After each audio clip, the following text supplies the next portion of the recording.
सिंधुदुर्ग जिल्ह्यातील हॉटेल व्यावसायिकांना मात्र गॅसचा जो पुरवठा होणारा त्याचा फटका जो आहे तो मात्र बसलेला पाहायला मिळतोय।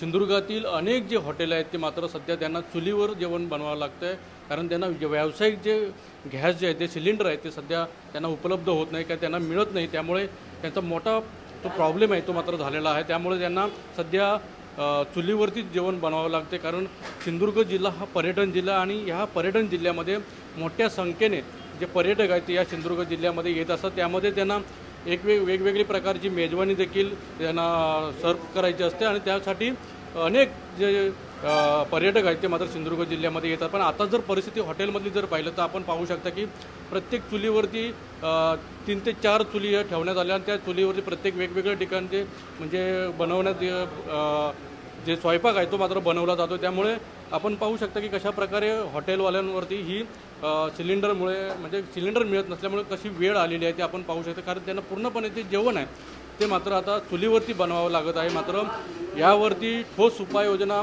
प्रशासनाने करावं अशी देखील मागणी मात्र इथले प्रशासनाकडे इथले जे व्यापारी आहेत म्हणजे हॉटेल व्यावसायिकधारक आहेत ते मात्र करताना पाहायला मिळतात। पण मात्र जो युद्धजन्य परिस्थिती निर्माण झाल्यानंतर जो गॅसचा जो व्यावसायिक गॅसचा जो पुरवठा व्हायला पाहिजे होता त्या पद्धतीने व्हायला पाहिजे तो पद्धतीने झाला नसल्यामुळे हे पूर्णपणे हॉटेल व्यावसायिकांवरती आता मात्र जे जेवण जे करावं लागतं जे बनवावं लागतं ते मात्र चुलीवर बनवावं लागत आहे। मात्र अनंत पातळे, TV9 मराठी, सिंधुदुर्ग।